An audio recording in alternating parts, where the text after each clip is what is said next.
سبحانك لا علم لنا إلا ما علمتنا إنك أنت العليم الحكيم رب اشرح لي صدري ويسر لي أمري واحلل عقدة من لساني يفقهوا قولي أما بعد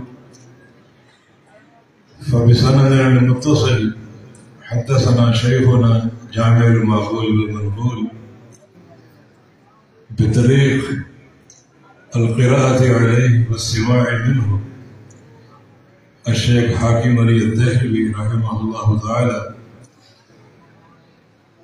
قال حدثنا الشيخ أحمد الله بردابري عن شيخ الكل في الكل السيد نذير حسين المحدث الذهبي رحمه الله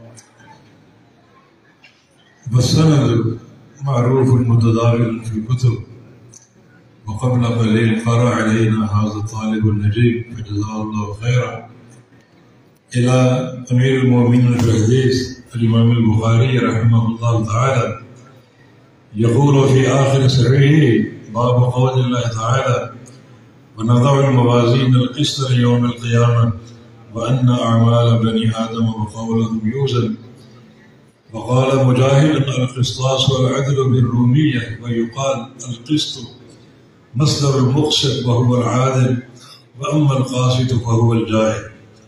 حدثنا أحمد بن إشكاب قال حدثنا محمد بن فضيل عن أمارة بن القعقاع عن أبي زرعة عن أبي هريرة رضي الله تعالى عنه قال النبي صلى الله تعالى عليه وسلم كلمتان حبيبتان إلى الرحمن خفيفتان على اللسان ثقيلتان في الميزان سبحان الله بحمده سبحان الله العظيم.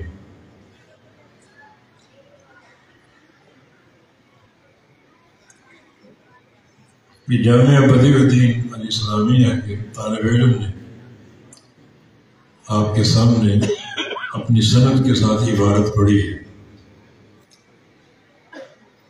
اس سند میں مجھ گناہگار کا بھی 2 بار ذکر آیا اور یہ سند اس طالب علم سے لے کر محمد الرسول اللہ صلی اللہ علیہ وسلم تک ہے. اس کو کوئی معمولی اہمیت حاصل نہیں، بہت بڑا شرف ہے، بہت بڑی فضیلت ہے. اللہ پاک کا فرمان ہے وَالَّذِي بَعَثَ فِي الْأُمِّيِّينَ رَسُولًا، اللہ وہ ذات جس نے امیین میں رسول بھیجا محمد مصطفیٰ علیہ السلام. نبی بھی امی ہے اور صحابہ بھی امی. امی کا معنی ان پڑھ نہیں ہے بلکہ امی سے مراد وہ شخصیت جس کا کوئی دنیا میں استاد نہیں. اس وقت بڑے بڑے علوم تھے، فنون تھے، یونان کا فلسفہ تھا، کسریٰ اور قیصر کا طوطی بولتا تھا. کسی کا علم ان کے سینوں میں نہیں تھا. ان کے سینے بالکل سفید کاغذ کی طرح روشن، جن پر سیدھی اللہ کی وحی اتری اور کتاب و سنت کا نور اترا اور وہ قبول کرتے گئے، عمل کرتے گئے. یہ امیین.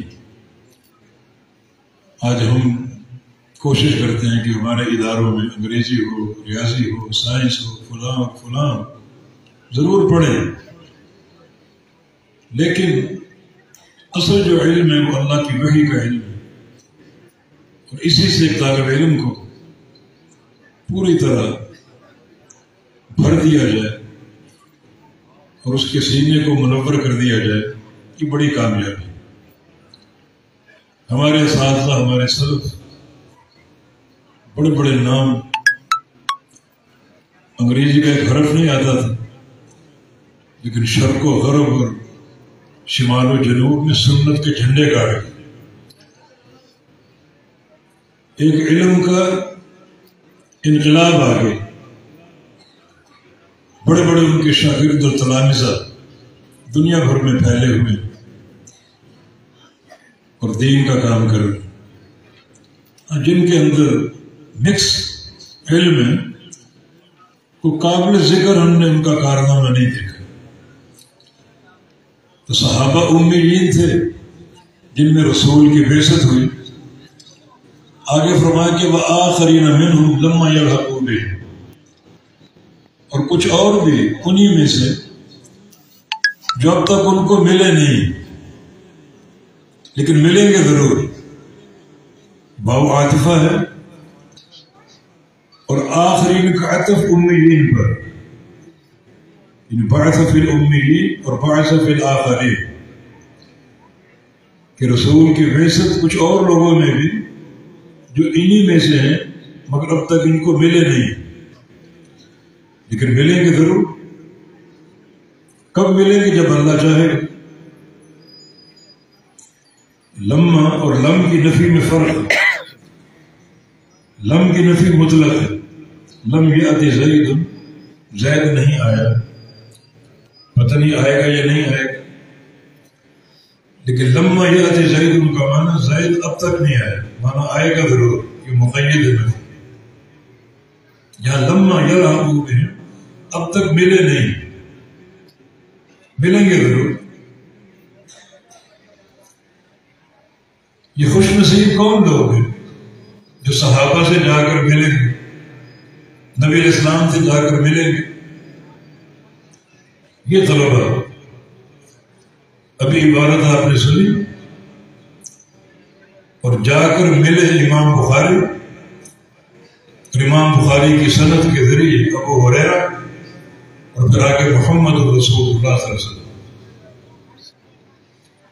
کوئی شرف اس کا مقابلہ کر سکتا؟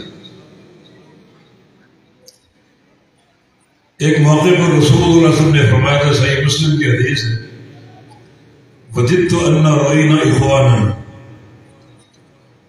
میری چاہت ہے کہ میں اپنے بھائیوں کو دیکھوں۔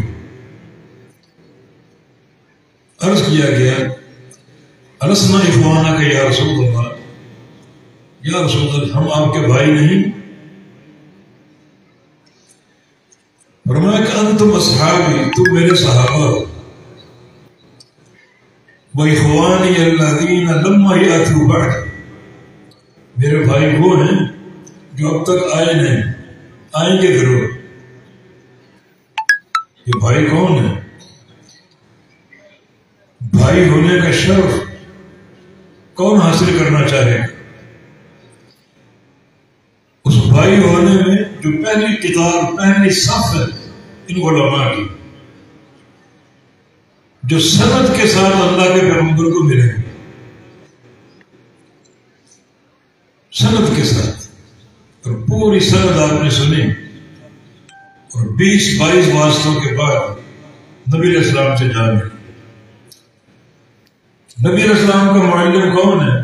جبریل علیہ السلام، جبریل سے جان ملی۔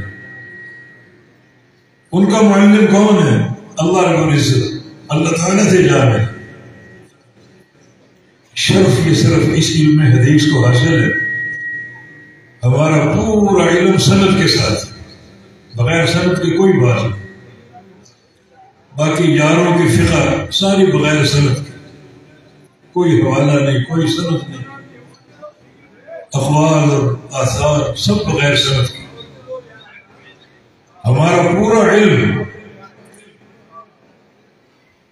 قرآن پاک، احادیث مصطفیٰ علیہ السلام، آثار صحابہ تابعین، سب کے سب سند کے ساتھ، اور سند کے ذریعے ہم جا ملتے ہیں صحابہ سے اور پیارے پیغمبر سے۔ تو کتنا بڑا شرف ہے۔ جس وقت یہ آیت کریمہ اتری، وآخرین لما یلحقوا بہم، اس وقت نبی علیہ السلام کے سامنے سلمان فارسی بیٹھے ہوئے تھے۔ آپ نے فرمایا لو کان العلم بالثریہ لنالہ رجال من قومی ھذا، اگر علم ثریہ ستارے پر بھی ہو، جو سب سے اونچا ستارہ ہے، تو اس بندے کی قوم کے لوگ وہاں بھی جا کر اس علم کو لے کر آئیں گے. اس قدر ان کو علم کا شوق ہو، علم کے لیے صبر کرے بے تحاشا. تو اس بندے کی قوم کے لوگ وہاں بھی جائیں گے، اس علم کو لے کر آئیں گے. یہ سلمان فارسی کی قوم، اور اللہ تعالیٰ نے ان کی قوم سے، فارس کے علاقے سے، خراسان کے علاقے سے بڑے بڑے محدثین اور مشاہیر پیدا کیے. اصحاب کتب ستہ جو سیاستہ کے مؤلفین سارے خراسانی فارسی. امام بخاری بخارا کے جو فارس کا علاقہ، امام مسلم نیشاپور کے فارس کا علاقہ، ابو داؤد سجستان کے یہ فارس کا علاقہ، امام نسائی نسا کے یہ فارس کا علاقہ، امام ترمذی ترمذ کے فارس کا علاقہ، ابن ماجہ تزوین کے فارس کا علاقہ. اور یہ لوگ طلب علم میں کبھی بغداد، کبھی کوفہ، کبھی بصرہ، کبھی حجاز، کبھی خراسان، ماوراء النہر زندگیاں گزار دی. تو واقعتاً یہ رجال ہیں اس دین کے محافظ. اللہ تعالیٰ نے ان کے ذریعے دین کی حفاظت جو ہے وہ فرمائی. اِنَّا نَحْنُ نَزَّلْنَا الذِّكْرَ وَإِنَّا لَهُ لَحَافِظُونَ. ہم نے یہ قرآن اتارا، ہم اس کے محافظ ہیں. لفظی محافظ یہ حفاظ کیا؟ یہ چھوٹا بچہ آپ کے سامنے آیا تھا تلاوت کی سورہ رحمان. اس بچے کے سینے میں قرآن، یہ قرآن کے لفظی محافظ ہے. اس کی موجودگی میں کوئی شخص قرآن میں غلطی نہیں کر سکتا، نہ زبر کی، نہ زیر کی، نہ پیش کی، نہ نقطے کی، کوئی غلطی نہیں کر سکتی. اور علماء وہ قرآن کے معنوی محافظ ہیں. ان کی موجودگی میں کوئی دنیا کی طاقت قرآن میں تعریف نہیں کر سکتی، تبدیلی نہیں کر سکتی، احادیث میں تعریف نہیں کر سکتی. کوئی کرے گا تو بے نقاب ہو. تو اللہ تعالیٰ ان مدارس کو قائم رکھے، اللہ ان علماء کو شاد و آباد رکھے، اللہ ان طلبہ اور طالبات کو خوش و خرم رکھے. اور جو اس کے مقابلین ہیں اللہ تعالیٰ سب کے رزق میں، کاروبار میں برکتیں عطا فرمائے. حقیقت یہ ہے کہ یہ ایک ساتھ ہے علماء کا اور تجار کا. جب تک یہ ساتھ رہے گا اللہ کی توفیق سے علماء تاجروں کی محنت سے مستفید ہوں گے، اور تاجر علماء کی برکت سے مستفید ہوں گے. جامع ترمذی میں حدیث نبی علیہ السلام کے دور میں دو بھائی تھے. ایک بھائی صبح کو اٹھتا اور نبی علیہ السلام کی مجلس میں پہنچ جاتا، دن بھر ساتھ رہتا، آپ کا علم سنتا، حدیثیں سنتا. دوسرا بھائی جا کر باغبانی کرتا، محنت کرتا، کماتا، اور پھر دونوں مل کر کھاتے اور زندگی گزر رہی تھی.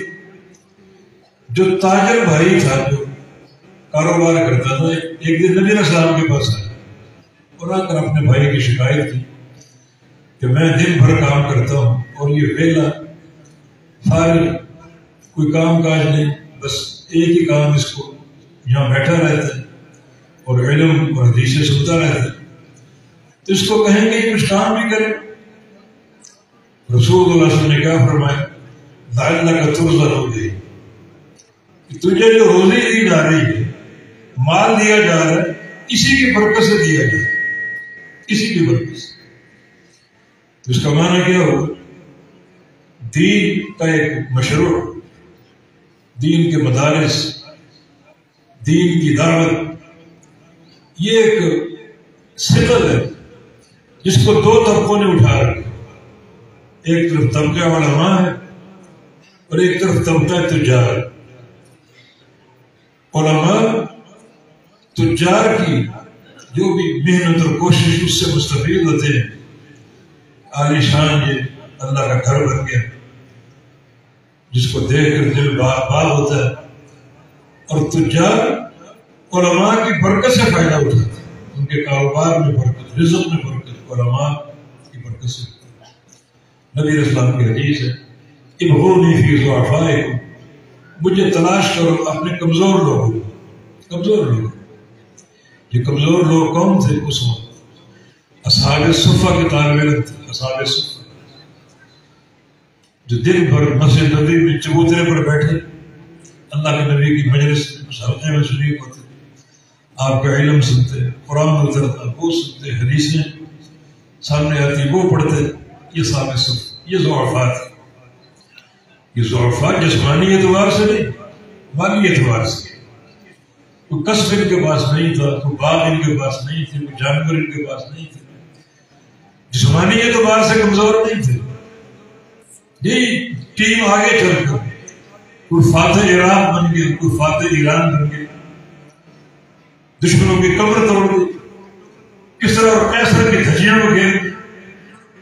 اللہ کے نبی کی تربیت یافتہ جگہ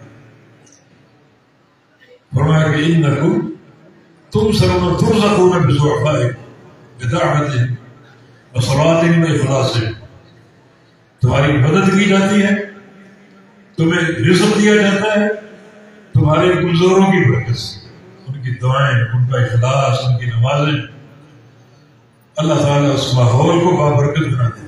اس ماحول میں جو بھی بندہ ہوتا ہے بابرکت بنے.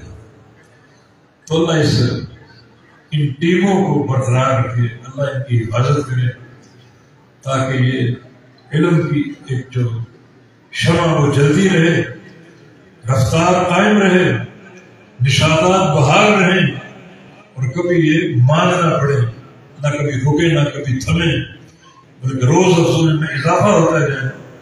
اور یہ ادارہ، باقی ادارے کتاب و سنت کا منارہ نور بن جائے، علماء فارغ التحصیل ہوں، اور اس نور سے دنیا کو منور کر دیں، جہالتوں کا خاتمہ ہو، ظلمات چھٹ جائیں اور دنیا بقعہ نور بن جائے. والتوفیق بإذن اللہ تعالی. لیکن وقت کافی ہو چکا، اور صحیح بخاری کا آخری بار جو ہے اس پر گھنٹوں بات ہو سکتی ہے، گھنٹوں. مجھے شاید کل انہوں نے 2.5 گھنٹے ایک جگہ درس دیا غالباً ملتان میں یا چیچا وطنی میں، تو گھنٹوں بات ہو سکتی ہے. لیکن اس وقت کی کمی ہے، رات میں کافی ہو چکی، موسم بھی سرد ہے. تو کسی تمہید اور تطویل کے بغیر جو آخری باب آپ نے سنا، صرف اس باب کا موضوع واضح کرتے. اس باب کا موضوع کیا ہے؟ اس باب کا پہلا موضوع جو ہے، امام بخاری کئی ابواب سے ایک گمراہ فرقے کی تردید کر رہے ہیں. یہاں اس گمراہ فرقے کی تردید، اور وہ فرقہ جبریہ ہے. 2 فرقے بصرہ میں پیدا ہوئے تھے، ایک قدریہ اور ایک جبریہ. قدریہ تقدیر کے منکر تھے، تقدیر کو نہیں مانتے تھے. تقدیر میں بنیادی جو مسئلہ ہے وہ اللہ کا علم ہے، وہ علم سابق ہے. اللہ ہر شے کو جانتا ہے، جو گزر چکی وہ بھی جانتا ہے، جو موجود ہے وہ بھی جانتا ہے، اور جو آئندہ آئے گی وہ صدیوں بعد آئے، قیامت کے بعد آئے، سب جانتا ہے. اللہ نے وہ لکھ دیا، جو لکھا وہ تقدیر. تو 2 مرحلے ہو گئے، ایک اللہ کا علم، اس میں ہمارا ایمان، دوسرا اس علم کی کتابت. ان اللہ كتب مقادیر الخلائق قبل ان يخلق السماوات والارض ب50,000 سنہ. اللہ تعالیٰ نے آسمانوں اور زمینوں کی تخلیق سے بھی 50,000 سال پہلے تقدیریں لکھ دی تھی. یہ 2 مرحلے، ایک اللہ کا علم، وَأَحَاطَ بِكُلِّ شَيْءٍ عِلْمًا، ہر شے کو اس کا علم محیط ہے. وہ ذرہ ہو، چھوٹی چیز ہو، اوپر عرش معلیٰ، 7 آسمان، 7 زمینیں، شرق و غرب کی کوئی چیز صدیوں بعد ہے، اللہ کا علم اس کو گھیرے ہوئے. ہمارا اس پر ایمان. تو اللہ نے وہ لکھا، وہ تقدیر. تیسری بات یہ ہے کہ اللہ نے جو کچھ لکھ دیا اس کے مطابق ہو. کسی کے لیے رزق لکھا ہے، ایک دانہ نہ کم ہوگا نہ زیادہ ہوگا. جو وقت لکھا ہے اس وقت میں ایک لمحہ نہ آگے نہ پیچھے، بالکل اس کے مطابق. ہمارے اس پر ایمان. اور تیسری بات یہ جان لو کہ جو کچھ ہو رہا ہے تقدیر کے مطابق ہو رہا ہے، لیکن وہ اللہ کی مشیت سے ہٹ کر نہیں، وہ اللہ کی مشیت کے تحت ہے. جو ہو رہا بس تقدیر میں لکھا ہے فلاں بندہ نمازی ہوگا، بندہ نمازی ہوگا یقیناً، تقدیر میں لکھا ہے، اور اس کا نمازی ہونا اللہ کی مشیت سے ہے، اس کی مشیت سے باہر نہیں۔ یہ پوری کائنات اللہ کا وہ کارخانہ ہے جس میں اس کی مشیت کے بغیر کچھ نہیں ہوتا۔ تو فرقہ قدریہ علم سابق کا منکر تھا، جب علم سابق کا منکر ہے تو پورا مسئلہ تقدیر گر گیا، پھر کتابت بھی ختم، تقدیر بھی ختم، نوشتہ تقدیر بھی ختم۔ وہ تقدیر کے منکر تھے۔ اس کے مقابلے میں فرقہ پیدا ہوا جبریہ، اس نے اسی قوت کے ساتھ تقدیر کو مانا، اور ایسا مانا کہ بندوں کو تقدیر کے آگے مجبور کر کے کھڑا کر دیا، بندوں کا اختیار ختم، بندوں کی ذاتی چاہت ختم۔ اور وہ کہتے ہیں ہر حرکت جو ہو رہی ہے تقدیر کے مطابق ہو رہی ہے اور مجبوراً ہو رہی ہے، اس میں کسی انسان کا عمل دخل نہیں ہے، کسی انسان کا اختیار شامل نہیں ہے۔ کوئی بندہ گھر سے نکلے اس کا رخ مسجد کی طرف ہے تو اس لیے کہ تقدیر میں لکھا ہو، مجبوراً جا رہا ہے، نماز پڑھ رہا مجبوراً پڑھ رہا ہے، اس کو نماز کا اجر نہیں ملے، اس میں اس کا کوئی اختیار نہیں، مجبوراً پڑھ رہا ہے۔ وہ بندہ اپنے گھر سے نکلے اس کا رخ شراب خانے کی طرف ہے، اس لیے کہ تقدیر میں لکھا ہے مجبوراً جا رہا ہے، اس کا کوئی گناہ نہیں، نہ نماز کا اجر ہے نہ شراب کا گناہ، کیونکہ تقدیر کے آگے انسان مجبور ہے۔ بس تقدیر ہی ہر بندے کو ہلا رہی ہے، ہر حرکت تقدیر کی وجہ سے۔ یہ فرقہ جبری ہے۔ جیسے ہوا چلتی ہے درختوں کے پتے ہلتے ہیں، ان پتوں کے ہلنے میں ان پتوں کا عمل دخل نہیں ہے بلکہ ہوا ان کو ہلا رہی۔ تو تقدیر کی مثال بھی ہوا جیسی، وہ دنیا کو ہلا رہی، چلنا پھرنا اٹھنا بیٹھنا کھانا پینا سب اس لیے کہ تقدیر میں لکھا ہو، سب مجبوراً ہو۔ یہ فرقہ جبری۔ امام بخاری رحمہ اللہ نے ایک حکمت کے تحت فرقہ جبریہ کا رد کیا کئی ابواب۔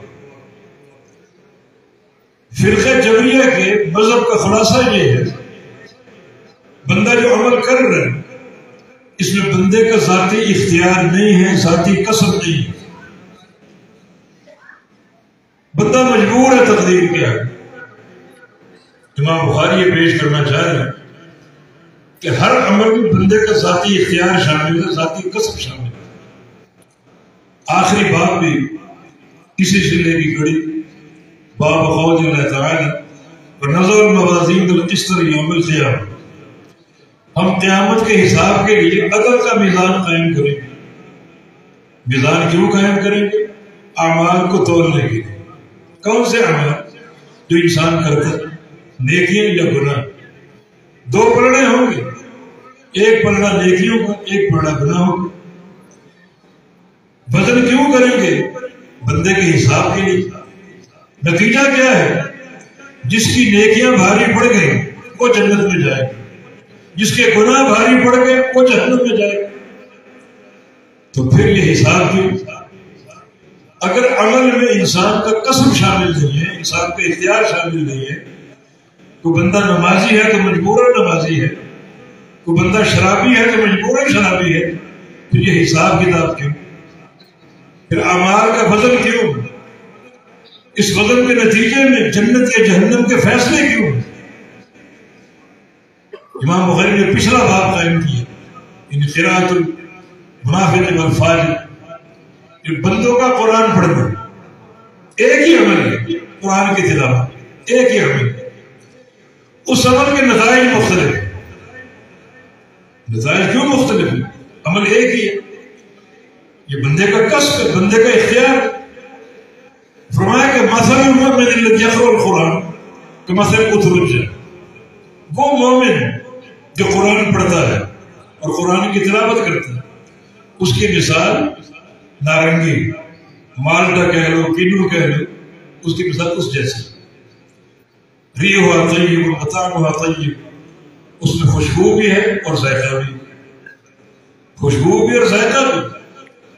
ذائقہ یہ اس کا ایمان اور خوشبو اس کی تلاوت، دونوں چیزیں موجود، تلاوت قرآن کا عمل۔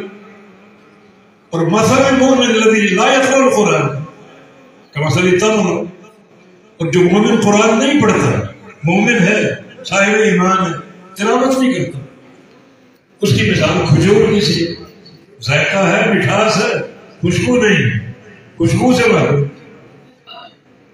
اور مثل المنافق، وہ منافق جو قرآن پڑھتا ہے، اس کی مثال ریحان، پھول جیسی ہے، پھول میں خوشبو تو ہے مگر ذائقہ اور مٹھاس نہیں۔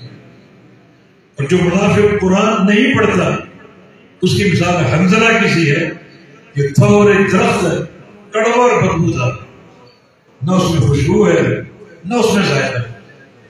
اب تلاوت قرآن کا عمل نتیجے مختلف ہیں، اگر یہ عمل مجبوراً ہو رہے ہیں تو نتائج میں اختلاف کیوں؟ الخلق جو پچھلے ابواب طلبہ نے پڑھے، ان ابواب میں یہی فرقہ جبریہ کا ڈر ہے۔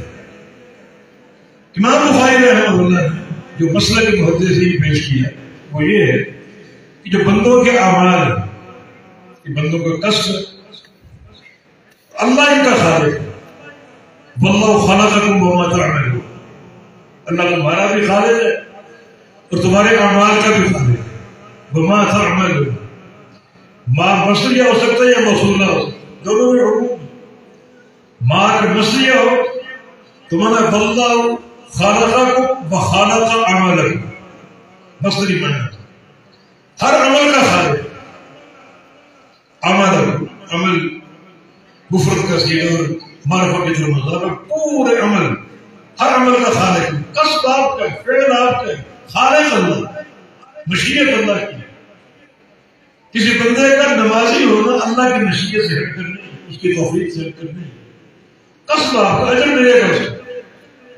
یہ پھر ما موصول واللہ خلقکم والذی تعملون، اللہ تمہارا خالق ہے جو تم عمل کرتے، موصول میں بھی عموم ہے، ہر عمل کا خالق ہے۔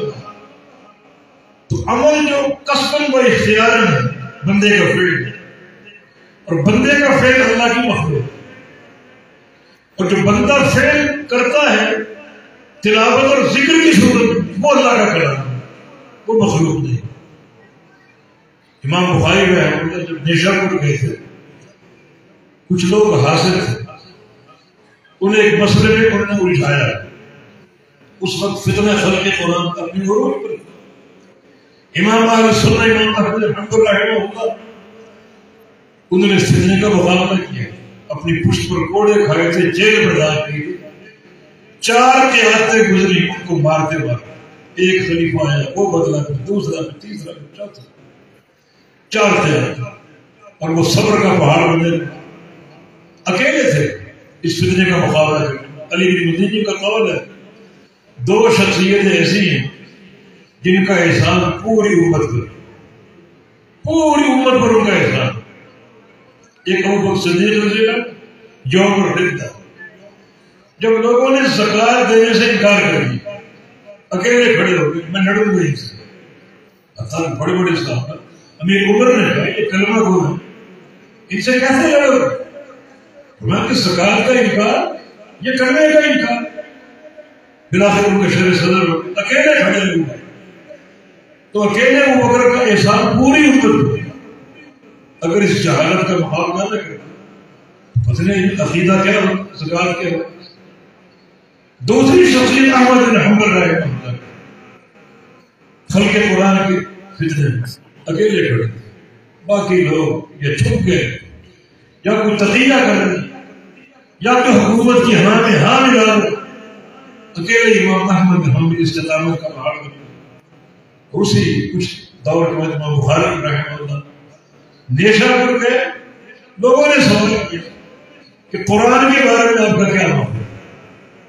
فرمایا القرآن کلام اللہ غیر مخلوق، قرآن اللہ کا کلام مخلوق نہیں، اللہ کا کلام ہے، اللہ کی صفت ہے، اللہ کی صفت مخلوق نہیں ہوتی۔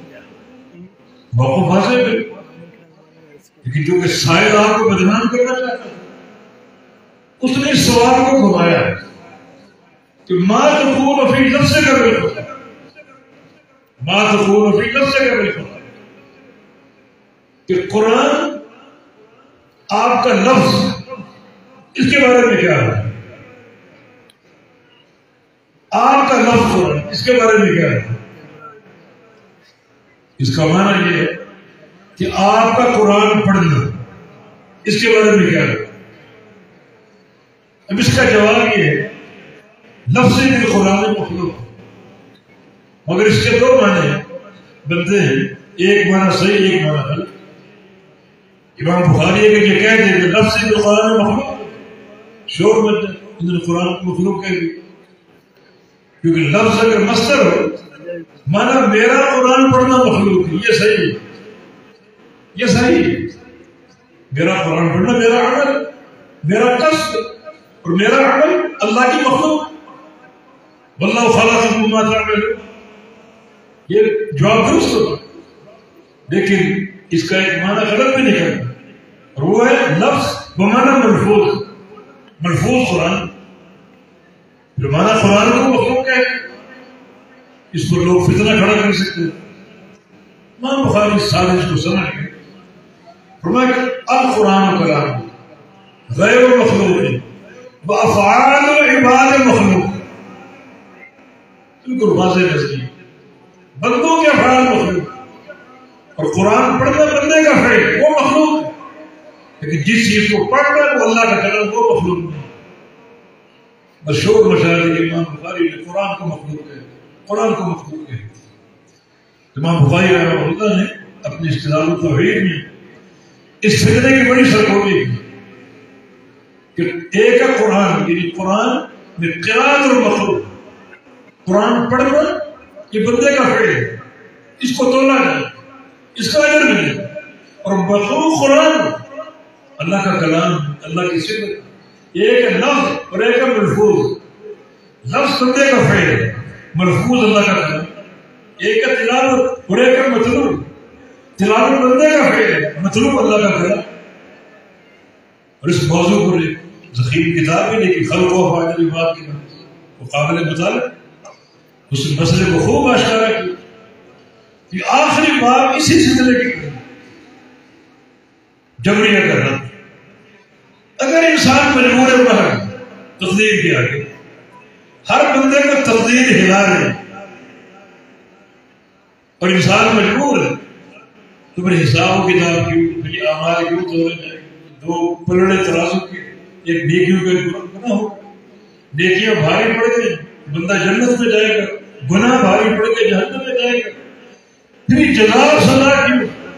اگر بندے کا قصد نہیں ہے، بندے کا اختیار نہیں ہے، تو پھر خلاصہ کلام کیا ہوگا؟ تین فرقے، تین گروہ سمجھ، ایک ہے قدریہ، تقدیر کے منکر، بات ختم، تقدیر کو مانتے ہیں تو آگے بات کیا پڑے؟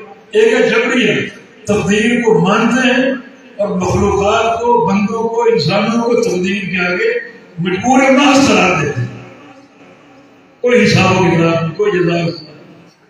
دوسرا اہل سنہ اہل حدیث، جن کا موقف یہ ہے تقدیر حق ہے۔ ان چار مراحل کے ساتھ جو ہم نے ذکر کیے، تقدیر کو ایمان لانا ضروری ہے، اور اللہ تعالیٰ نے بندوں کو اختیار دیا ہے، انبیاء کو بھیج کر، یہ دعوت بھیج کر، کتاب و سنت نازل کر کے، دونوں راستے بتا کر، یہ حق اور یہ گمراہی، یہ جنت کا اور یہ جہنم کا، جس راستے پہ جاؤ تو منتخب کرو، اِنَّا ہَدَيْنَاهُ السَّبِيلَ إِمَّا شَاكِرًا وَإِمَّا كَفُورًا۔ ایمان لے آؤ یہ کفر میں آ، جنت کا راستہ اختیار کرو یہ جہنم کا راستہ اختیار کرو، بندوں کو اختیار دیا۔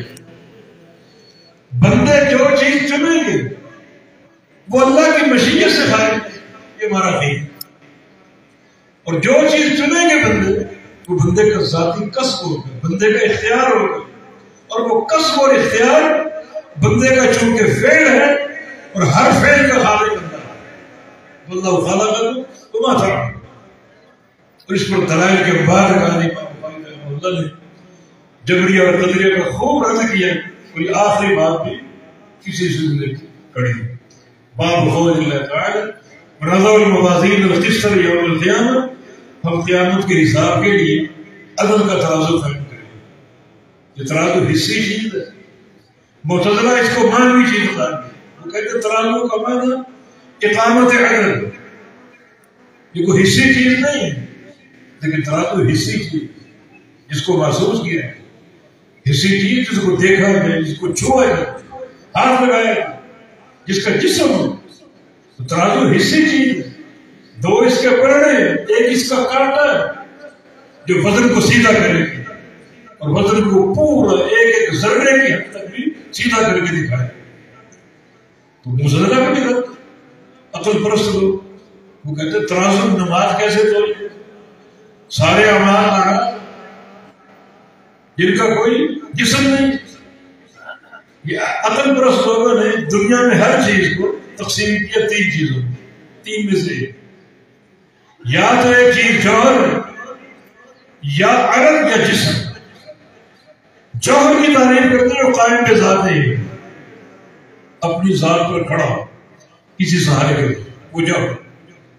عرض جو قائم پہ ذات ہے نہ، قائم نہ ہو سکے، کھڑا نہ ہو سکے، بیٹھ نہ سکے، اس کو کھڑا ہونے کے لیے، بیٹھنے کے لیے سہارا چاہیے، اور جسم عرض کا سہارا، عرض کو کھڑا کرتا، عرض کو قائم کرتا۔ تو اراض وہ کیسے کھڑے ہو یا بیٹھے، ان کو تولو، کہتے ترازو ہاتھ میں لے لو اور نماز کو تول کے دکھاؤ، روزے کو تول کر دکھاؤ، یہ اراض ہے نا سر، حج کو تول کے دکھاؤ، سارے اراض۔ یہ بات عقل میں نہیں ہے، حالانکہ اس کا رد بڑا اثر۔ اعمال تولنے کی خبر کس نے دی؟ ہم اعمال تولیں گے، کس نے؟ اللہ تعالیٰ۔ اللہ تعالیٰ قادر نہیں؟ تمہاری جو کم وقتی ہے اس کی بنیاد یہ ہے کہ تم اللہ کی قدرت کو مخلوق کی قدرت پر قیاس کرتے ہو، یعنی تم اراض کو نہیں توڑ سکتے، اللہ تعالیٰ بھی نہیں توڑ سکتے۔ تمہاری کیا قدرت؟ انک تقدر ولا اقدر، اللہ کے نبی کی دعا، تو قادر ہے، میں قادر نہیں، کسی شے پر قادر نہیں، تو قادر۔ کیا تمہاری مجال، کیا تمہاری ہستی، کیا تمہاری جسارت اللہ کی قدرت کو بندوں کی قدرت پر قیاس کرتے اور جادو سر چڑھ کے بولتے۔ اب اللہ تعالیٰ نے بندوں کو بھی ایسی توفیق دے دی، بندوں نے ایسے ترازو بنا لیے جو اراض کو تولتے، ایسی چیز کو تولتے ہیں جن کا جسم نہیں، جیسے ڈاکٹر کا تھرمامیٹر ترازو جو حرارت کو تولتا، تو حرارت کا جسم ہے کہ جو بخار ہوتا ہے، تھرمامیٹر بتاتا ہے 100 ہے، 101، 102، 104، اس کا کوئی جسم ہے؟ عرض ہے۔ تو عرض کو تولنے والا ترازو انسان نے بنایا۔ گاڑی پر سفر نے کیا، گاڑی میں ایک میٹر ہے، وہ ترازو رفتار کا ترازو، رفتار کو توڑ کے بتا دو، گاڑی 100 کی رفتار سے جا رہی ہے، 120 کی رفتار سے جا رہی ہے، رفتار بھی عرض، اس کا جسم نہیں۔ تو ایسے ترازو بن چکے، کئی اس کی مثال ایسے ترازو بن چکے جن کو جو اراض کو توڑ، اللہ کی قدرت، اس کی اپنی قدرت کیسی ہو؟ تو صرف غلطی کی جڑ کیا ہے، گمراہی کی جڑ کیا ہے؟ اللہ کی قدرت کو مخلوق کی قدرت پر قیاس کرو۔ اللہ ہر شے پر قادر ہے، ہمارا یہ عقیدہ اور ایمان، جو اس نے خبر دی ہر چیز پر قادر، کوئی شے اس کی قدرت کے دائرے سے باہر نہیں، کوئی شے باہر، ہر شے پر قادر۔ کچھ عرصہ قبل ایک ڈاکٹر تشریف لائے تھے ہندوستان، بہت ساری گمراہیاں پھیلا کر کے، غلط فکر پیش کر کے گئے، آپ جانتے ہیں۔ ایک ان کی تقریر میں نے خود سنی، زیر لب مسکراتے ہو، کہ اللہ ہر شے پر قادر ہے. ہلکی سی مسکراہٹ لبوں پر لا کر کہتے ہیں، لیکن کچھ چیزیں ایسی ہیں جن پر اللہ بھی قادر نہیں. اللہ بھی قادر نہیں. اس کی مثال ہے کہ دو ازداد کو جمع ہے. ایک چیز کالی بھی ہو سفید بھی ہو، یہ ممکن نہیں، اس پر اللہ قادر. ایک چیز چھوٹی بھی ہو بڑی بھی ہو ایک ہی وقت میں، ممکن نہیں، اللہ اس پر قادر نہیں. اس وقت لوگ تالیاں بجائے، لوگوں نے تالیاں پیٹی، کیا کرتا گیا. مگر اس بات کا مقصد کیا کہ سلف نے، صحابہ نے ایسی بات کی، اللہ کی کسی قدرت میں شک کیا، کسی قدرت کا انکار کیا. دیکھو قیامت کا دن کتنے سال کا؟ 50,000 سال. اس پر نصوص موجود. نبی علیہ السلام کے حدیث وہی دن بعض بندوں پر یوں گزرے گا جسے عصر اور مغرب کا ہو، 2-2.5 گھنٹے ایک ہی دن.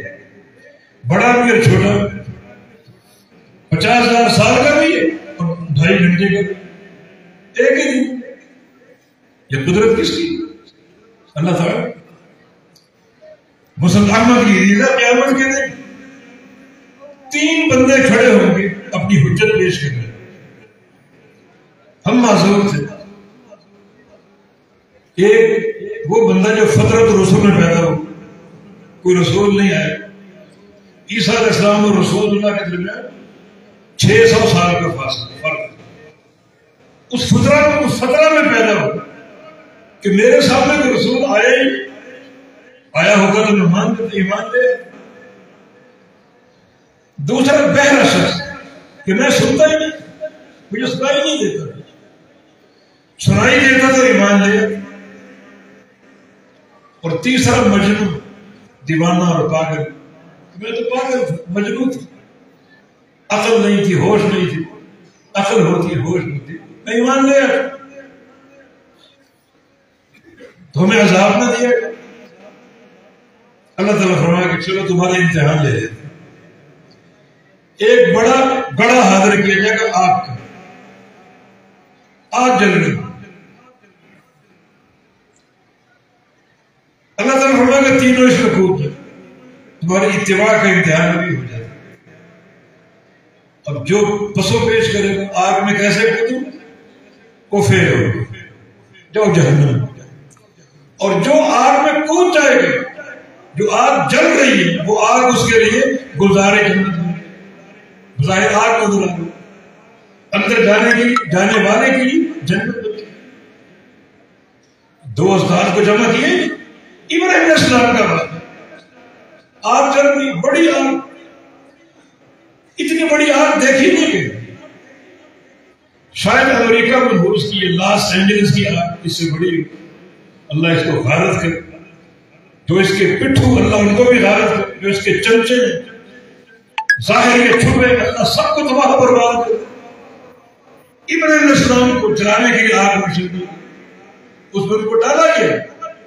دنیا دیکھ رہی آگ ہے، اوپر سے امر آ گئی، یا نار کونی بردم و سلام علی ابراہیم. آگ ٹھنڈی ہو جائے، سلامتی والی. ابراہیم اندر موجود ہے، آگ ٹھنڈی ہو جائے. دنیا دیکھ رہی آگ جل رہی ہے، ان کے لیے ٹھنڈی اور سلامتی. اللہ کی قدرت میں شک، ہر شے پر قادر ہے. اصحاب الخدود کے قصے میں جب خندقیں کھودی گئی، خندقوں میں آگ جلائی گئی، اس آگ میں اللہ کے اولیاء کو ڈالا گیا. جن کو ڈالا گیا ظاہر وہ آگ جل رہی ہے، لیکن اندر پہنچے تو ان کے لیے وہ آگ گلزار جنت بنے. اللہ کی قدرت. تو ایسی باتیں کیوں کرتے ہیں جو سلف نے نہیں؟ تمہاری ہستی کیا، تمہاری حیثیت کیا، عقیدے میں آپ کا مقام کیا ہے؟ ہرگز یہ باتیں عقیدے کے خلاف اور منہج کے خلاف. اللہ ہر شے پر قادر ہے، ہر شے پر قادر ہے. یہ رد معتزلہ کا کہ آراز کیسے تولے جائیں، ان کا جسم نہیں. ترازو ان چیزوں کو تولتا ہے جس کا جسم. گڑ آپ نے دیکھا گڑ کی ڈلی اس کو تول سکتے ہیں، گڑ کا جسم، گڑ کی مٹھاس کو، مٹھاس کا جسم نہیں، وہ نہیں تول سکتے. لیکن بحمدللہ ایسے ترازو بن چکے ہیں جو مٹھاس کو توڑ سکتے. کس چیز میں کتنی مٹھاس ہے، کتنا نمک ہے، نمکینیت کتنی ہے، ایسے ترازو بن چکے ہیں جو آراز کو توڑ رہے ہیں، گڑ کی ڈلی کو بھی توڑتے ہیں اور گڑ کی مٹھاس کو بھی توڑتے ہیں. کوئی آپ سیرپ لیتے ہیں، کوئی آپ مشروب لیتے ہیں، باہر لکھا ہوتا اتنی مٹھاس ہے، اتنی اس میں نمکینی ہے، اس میں اتنی کڑواہٹ لکھا ہوتا. حالانکہ ساری چیزیں آراز کیسے توڑ گئی، بدن کیسے ہو؟ اللہ کی قدرت اور اس کی حکمت. تو بیک وقت کے بعد دو گمراہ فرقوں کا رد، جبریہ کا اور معتزلہ. آگے وَأَنَّ أَعْمَالَ بَنِي آدَمَ قَوْلًا يُوزَنُ، بنو آدم کے اعمال بھی تولے جائیں گے، اقوال بھی تولے جائیں گے. امام بخاری اسی موقف کو دوہرا، اعمال تولے جائیں، اعمال میں نماز ہے، روزہ ہے، حج عمرہ ہے، گناہوں پر شراب نوشی ہے، زنا ہے، ڈاکہ ہے، چوری ہے، اعمال تولے جائیں. اقوال بھی تولے جائیں، اقوال میں اللہ کا ذکر ہے، قرآن کی تلاوت ہے، اور اقوال میں غیبت بھی ہے، چغلی اور نمیمہ بھی ہے، بہتان درازی، جھوٹی قسم، ان کو بھی تولے جائیں. مقصد یہ ہوا کہ جب اقوال تولے جائیں، کیوں تولے جائیں؟ کیونکہ اقوال بندے کا فعل، بندے کا فعل اور بندے کا ذاتی کسب، اللہ اس کا ذاتی، ہر فعل مخلوق ہے، مخلوق کو تولا جائے. قول میں اگر قرآن کی تلاوت ہے تو قول تولا جائے گا، مقول نہیں، جو تلاوت کر رہا ہے وہ نہیں، وہ کلام الرحمن. اسی موقع کو دہرائے، قول بھی تولا جائے گا، عمل بھی تولا جائے گا. اور قول ہر قسم، قرآن کی تلاوت بھی، ذکر بھی، سبحان اللہ والحمدللہ کہنا بھی، اور یہ اذکار بھی، ہن من القرآن، یہ بھی قرآن کا حصہ ہے، سب کو تولا جائے. تو قول اور چیز ہے، مقول اور چیز، لفظ اور چیز ہے، ملفوظ اور چیز. یہ ہے خلاصہ اس بات. ہمارے لیے نصیحت کیا ہے؟ ہم اپنے وزن اعمال کے مرحلے کی تیاری کریں. مناظر الموازین بالقسط یوم القیامہ، ہم قیامت کے حساب کے لیے عدل کا ترازو قائم کریں. کیوں قائم کریں؟ اعمال کو تو، اور اس وزن کا نتیجہ کیا ہے؟ توزن الحسنات والسیئات، گناہوں اور نیکیوں کو تولا جائے گا. فمن رجحت حسناته على سیئاته مثقال حبۃ خردل دخل النار. ومن رجحت حسناته على سیئاته مثقال حبۃ خردل دخل الجنة. ومن رجحت سیئاته على حسناته مثقال حبۃ خردل دخل النار. جس کی نیکیاں گناہوں سے بھاری پڑ گئی ایک ذرے کے برابر، یہ ہے میزان، ایک ذرے کے فرق کو ظاہر کرے. کوئی وہاں ڈنڈی نہیں مار سکے، وہ کانٹا ایسا ہے ایک ذرے کے فرق کو بھی ظاہر کرے. نیکیاں بڑھ گئی، گناہ کم ہو گئے، کتنے؟ صرف ایک ذرے کی مقدار. اور ذرہ کیا ہے؟ جس سے چھوٹی کوئی چیز، سب سے چھوٹی چیز. اتنا فرق بھی ظاہر، نیکیاں بڑھ گئی ایک ذرے کے مقدار میں جنت میں جائے، گناہ بڑھ گئے ایک ذرے کی مقدار میں جنت میں. کتنا دقیق حساب. کیوں نے اس کی تیاری کی؟ اس تیاری کا تقاضا یہ ہے جو نیکی سامنے کر گزر، اللہ کی رضا کے کر گزر. یہ سوچ کر کے ہو سکتا ہے یہ نیکی میرے پلڑے کو بھاری کر، عمل کو بھاری کر، چھوٹی کیوں نہ.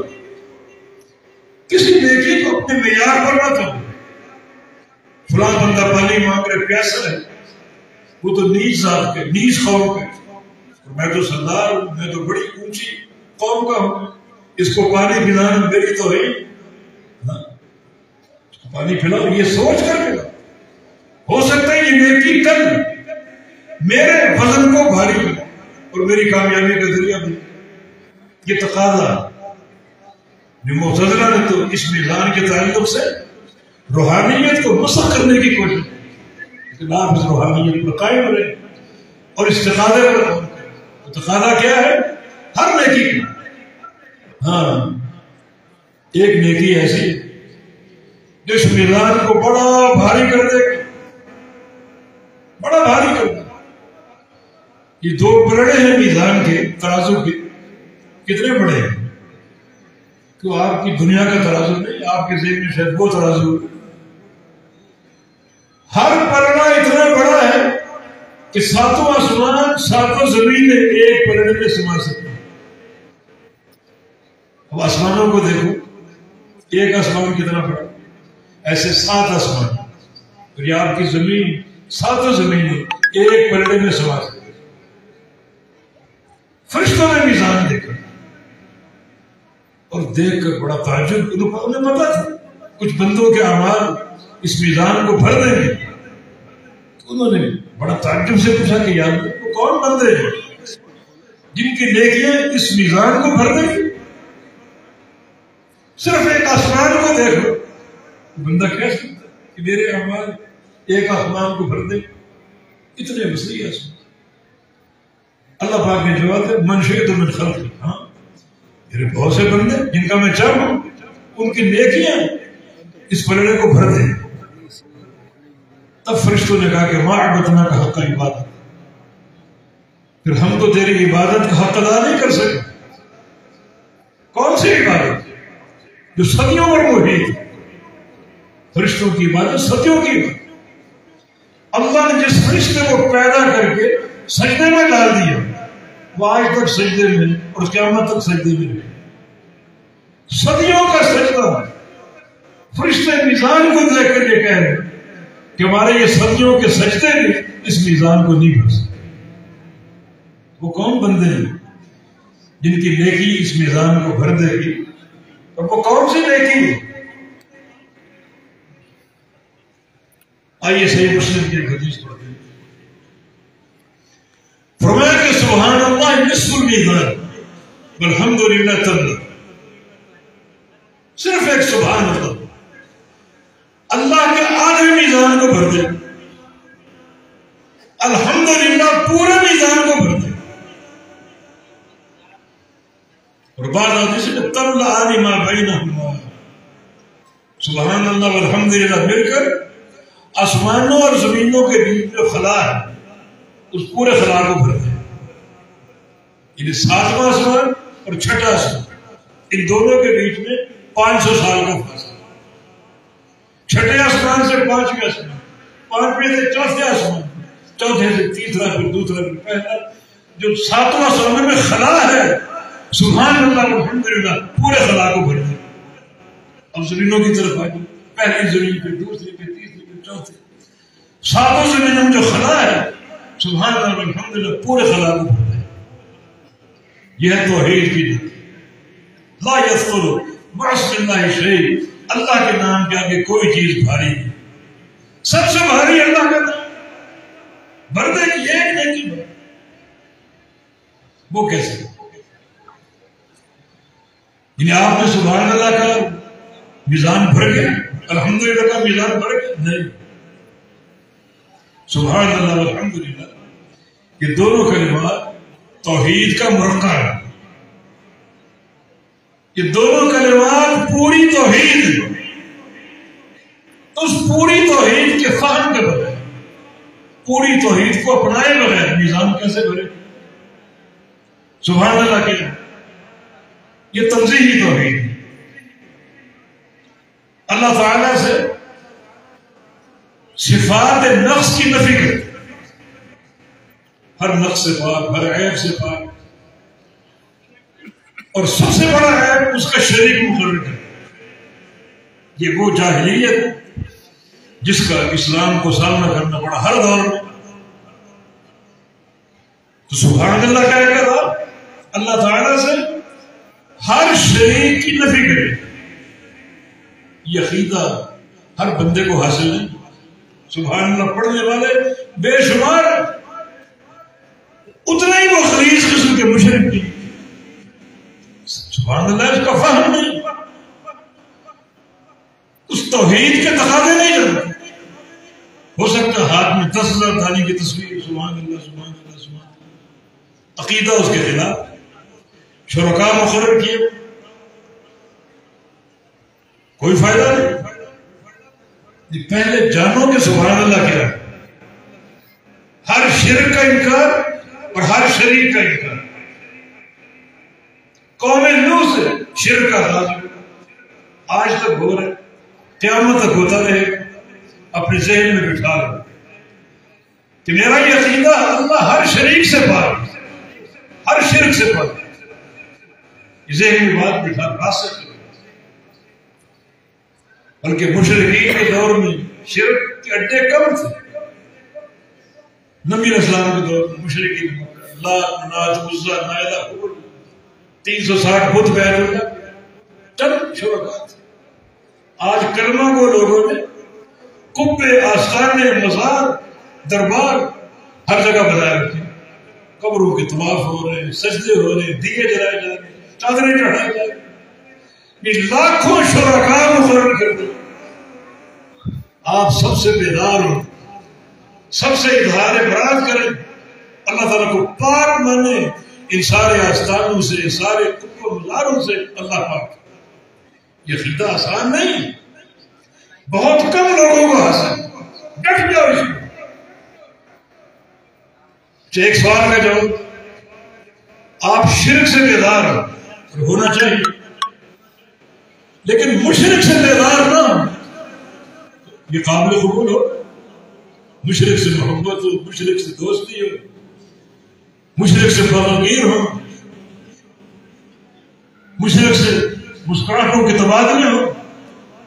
اسٹیج پر بیٹھ کر ہاتھ لہرا لہرا کر یکجہتی کا اظہار کیا جائے، زندہ باد مرد آباد کے نعرے لگائے جائیں، تو آپ کی بیداری قابل قبول ہوگی نہیں. سبحان اللہ کا معنی الولاء والبراء، نہ شرک سے کوئی تعلق، نہ شرک کرنے والے سے کوئی تعلق. اس عقیدے پر غور کرو گے بہت تھوڑے لوگ خالص باقی بچیں گے. بہت تھوڑے جو بالکل خالص مخلص، جو مکمل شرک سے بھی بیدار اور اہل شرک سے بھی بیدار. ابراہیم علیہ السلام نے کہا اِنَّا بُرَاءُ، ہم تم سے بری ہیں، ہمارا تو کوئی تعلق نہیں، کوئی لالچ، کوئی خوف ہمیں تمہاری طرف مائل نہیں کر سکتی. ہاں اللہ پر ایمان لے آؤ، ہم تمہارے، آپ ہمارے. ٹھیک بھائی چارہ خیر. جب ایمان نہیں لاتے، توحید نہیں آتی، نہ ہم تمہارے نہ تم ہمارے، کوئی تعلق نہیں. بدعت سے نفرت ہو، اہل بدعت سے محبت ہو، نفرت نہ ہو. یہ نفرت قابل قبول ہوگی. الولاء والبراء کا عقیدہ کا ہوگی. یہ سبحان اللہ کے منزل آسان نہیں. سبحان اللہ پر پوری طرح ایمان لا کر زندگی گزارنا آسان نہیں. بہت کم لوگ خالص رہ جائیں جن کے اندر شرک سے بھی بیداری ہے، اہل شرک سے بھی بیداری ہے. بہت کم. اس عقیدہ صافیہ پر جو بندہ قائم ہو جائے، مانا وہ سبحان اللہ کی صحیح ترجمانی کرے، زندگی بھر قائم رہے. 20 سال ہو، 30 سال ہو، 50 سال، اسی پر قائم رہے. موت بھی سبحان اللہ کے عقیدے پر، تو انشاءاللہ اس کا یہ عقیدہ، اس کا یہ عمل اللہ تعالیٰ کے آخر میزان کو بھر دے. خالی تلفظ نہیں، مطلب نہیں، اس کے پیچھے عقیدہ ہے، اس کے پیچھے منہج ہے، الولاء والبراء ہے. یہ سبحان اللہ کا معنی.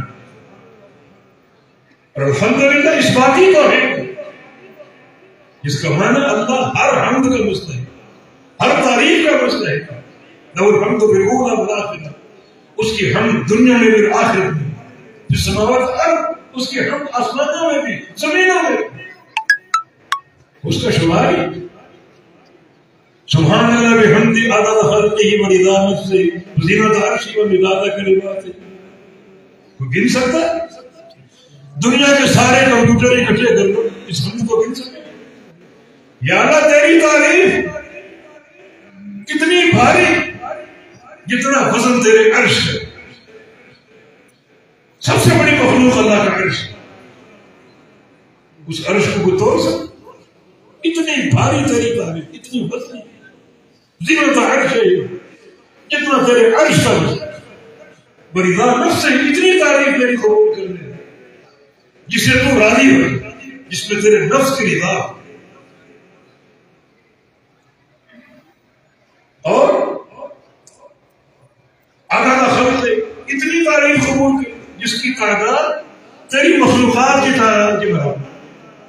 مخلوقات میں اربوں خربوں فرشتے بھی، جن بھی، انسان بھی، جانور، پرندے، درندے، ریت کے ذرے، درختوں کے پتے، پانی کے قطرے، ان سب کو گنا جائے اور طریقی مخلوق کی مچھلیاں، سمندر کی ساری مخلوق، ان ساری مخلوقات کی تعداد کو گنا جائے، اتنی تیری تعداد. اور مداد کلمات، جتنی تیرے کلمات کی روشنائی اتنی تیری تعداد. یہ سارے سمندر روشنائی بن جائے، اللہ کے کلمات نہیں لکھ سکتے. ایسے 7 سمندر اور آ جائے، روشنائی بن جائے، اس کے کلمات پھر بھی ختم نہیں. اتنی تعریف. اس تعریف کا عقیدہ ہے، عقیدہ بنانا پڑے گا، الحمدللہ کو ماننا پڑے گا. مانا اللہ ہی مطلق ہر قسم کی حمد کا مستحق، ہر قسم کی حمد اللہ تعالیٰ کی. بس اب سوال یہ کہ کیونکہ اللہ تعالیٰ کی ہر قسم کا کمال، اس کمال میں کوئی نقص نہیں، کمی نہیں. اگر کمی ہوگی تو حمد میں کمی ہوگی. اس کا کمال ہر لحاظ سے کامل ہو گیا. وہ رحمان ہونے میں کامل، رحیم ہونے میں کامل، سمیع ہونے میں کامل، بصیر ہونے میں کامل، حی و قیوم ہونے میں کامل، رزاق ہونے میں کامل، عالم الغیب ہونے میں کامل، کوئی کمی نہیں. یہ ماننا پڑے. الحمدللہ کے عقیدے کو ماننے کی سب ماننا پڑے. تیسری بات یہ، اللہ کے کسی کمال میں کوئی شریک نہیں. کسی کو شریک کرو گے تو حمد تقسیم ہو، اس کو بھی حمد دینی پڑے، اس کی بھی تعریف کرنی پڑے. مثلا اللہ رزاق ہے، کیا مانا؟ روزی دینے میں. اب کوئی عقیدہ بنا ہے اللہ رزاق تو ہے، مگر لاہور میں بھی ایک داتا ہے. صفت تقسیم ہو، اللہ بھی داتا اور وہ لاہور والا بھی داتا. ہم بھی تقسیم ہو، اب وہ داتا لاہور والا وہ بھی تعریف کا مستحق. الحمدللہ کا انکار ہو، الحمدللہ کہتا ہے اللہ ہر تعریف کا مستحق. اللہ عالم الغیب، کامل اکمل عالم الغیب، کسی کو شریک. اب آپ کہیں کہ نبی بھی غیب جانتا ہے، ولی بھی غیب جانتا ہے. اللہ کی صفت کو آپ نے تقسیم کر دیا، مانا ہم بھی تقسیم.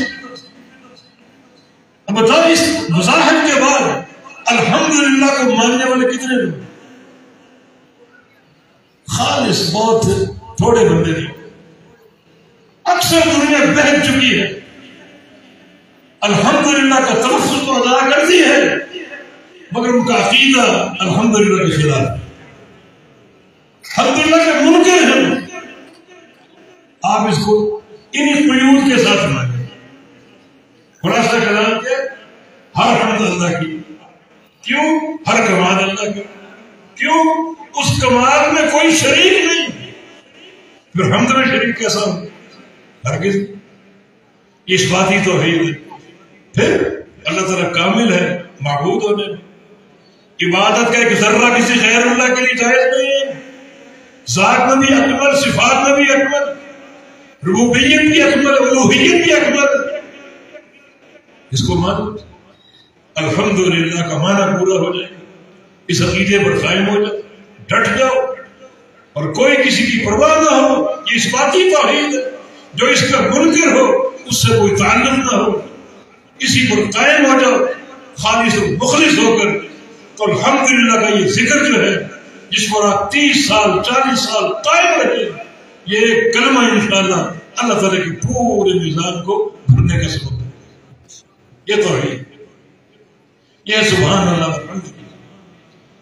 تو فرشتوں نے تعجب کیا، وہ کون بندہ جس کی نیکی اس میزان کو بھر دے گی؟ یہ بندہ ہے جو توحید پر قائم ہے، عقیدۃ و عملا منہجا، توحید پر قائم۔ بس توحید اس کی اساس ہے، توحید اس کو اوڑھنا بچھا، اس پر قائم۔ تو اللہ تعالیٰ ہمیں موحد خالص بنا دے۔ سبحان اللہ الحمدللہ مجھے عقیدہ بنا ہے، اللہ پاک ہم سب کو عطا فرما دے۔ قسط اور اقساط کا فرق امام بخاری نے پیش کیا ہے۔ القسط مصدر المقسط، کہ قسط مقسط کا مصدر یعنی باب افعال۔ اس پر لوگوں نے اعتراض کیا کہ باب افعال کا مصدر افعال کے وزن پر، قسط کے وزن پر نہیں۔ اس کے دو جواب، یا تو یہ مصدر بحسب زوائد، عرب میں یہ قاعدہ موجود ہے جسے قدر یقدر تقدیر و قدر، تقدیر قیاسی مصدر اور قدر مصدر بحسب زوائد۔ اس طرح اقساط یقسط اقساطا و قسطا، اقساط قیاسی مصدر اور قسط بحسب زوائد، یا پھر اس کو مصدر ثانی کہا جاتا ہے جو سماعی ہوتا ہے۔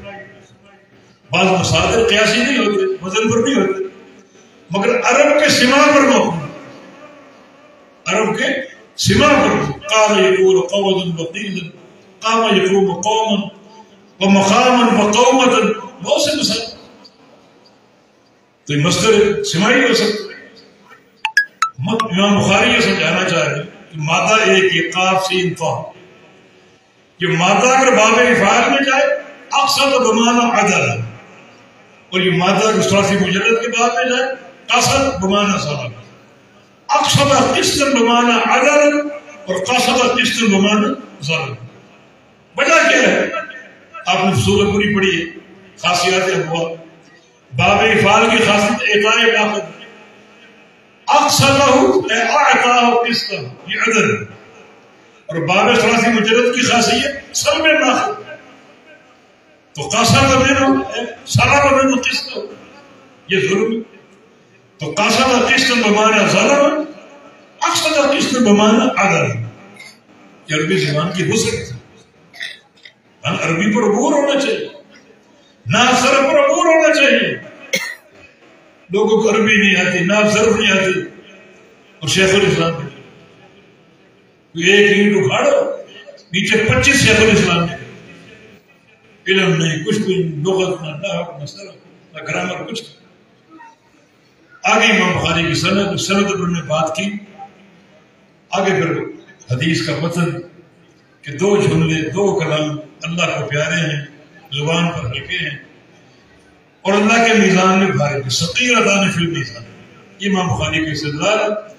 فی المیزان سے میزان کا اس بات، اور ثقیلتان سے وزن کا اس بات، وزن بھی حق ہے اور میزان بھی حق۔ وہ دو کلمات سبحان اللہ بحمدہ، سبحان اللہ العظیم، سبحان اللہ پر ہم نے تفصیل سے بات کی، وہ بحمدہ پر بھی تفصیل سے بات کریں کہ سبحان اللہ کیا ہے اور بحمدہ کیا ہے۔ بس یہ دو کلمات بڑے بھاری اللہ کے ملے۔ ایک نقطہ یہاں کام نہیں رکھا، ثابت ہو رہا ہے الحمدللہ کو بھی تولا جائے گا، سبحان اللہ کو بھی تولا جائے گا۔ حالانکہ الحمدللہ میں اس بات ہے اللہ کی عبادت، اللہ رب، اللہ الہ، اس کی ذات پر ایمان، اس کی صفات پر ایمان، پوری زندگی ایک اللہ کی عبادت، یہ الحمدللہ، اس کو تولا جائے گا۔ سبحان اللہ کو بھی تولا جائے گا۔ شرک کا انکار، مشرک سے بیداری، مانا جس قوت کے ساتھ آپ کے دل میں توحید کی محبت ہو، اسی قوت کے ساتھ شرک سے بیداری ہو اور مشرک سے بیداری ہو، اس کو بھی تولا جائے۔ خالی محبت توحید نہیں بلکہ شرک سے بیداری، مشرک سے بیداری، دونوں کا بدل ہو۔ حدیث میں یہ دو کلمے میزان میں بھاری ہو، تولا جائے گا۔ تو سبحان اللہ بحمدہ، سبحان اللہ، سنت سے محبت ہو، اسی قوت سے بدعت سے نفرت، سچائی سے محبت، اسی قوت سے جھوٹ سے نفرت، توحید سے محبت ہو، اسی قوت سے شرک سے نفرت ہو. دونوں چیزوں کو جوڑا جائے گا، محبت کو بھی اور شرک کو. البراء والبراء، یہ دین محبت کا نام بھی ہے، نفرت کا نام بھی ہے. دونوں اگر اللہ کی رضا کے لیے ہیں تو دونوں ایمان کی علامت بھی ہیں اور دونوں کو دولت ہے. باتیں کرنے کی بہت ہیں لیکن وقت بھی بہت ہو چکا. اسی پر اتفاق کرتے ہیں اور ادارے کو مبارکباد پیش کرتے ہیں کہ آج یہ نتیجہ کہ علماء فارغ ہو رہے ہیں، میدان عمل میں آ رہے ہیں. اللہ ان کو استقامت بھی دے، قوت بھی دے. اللہ ان کی زبان میں، ان کے عمل میں برکت عطا فرما دے اور اس میدان دعوت کے، میدان تدریس کے یہ شاہسوار بن جائے. اللہ ان کو علم نافع عطا فرمائے، عمل صالح عطا فرمائے، ان کی زبان میں اخلاص پیدا فرما دے، قوت پیدا فرما دے اور یہ ادارہ اسی طرح ترقی کرتا جائے. ہر سال علماء پیدا ہوں اور یہ علم کا نور لے کر نکلے اور دنیا سے جہالت کو، تاریخ کو دور کرے اور یہ دنیا بقعہ نور بن جائے ان کی خدمات کی برکت سے. اقول قولی ھذا واستغفر اللہ لی ولکم وآخر دعوانا ان الحمد للہ رب العالمین.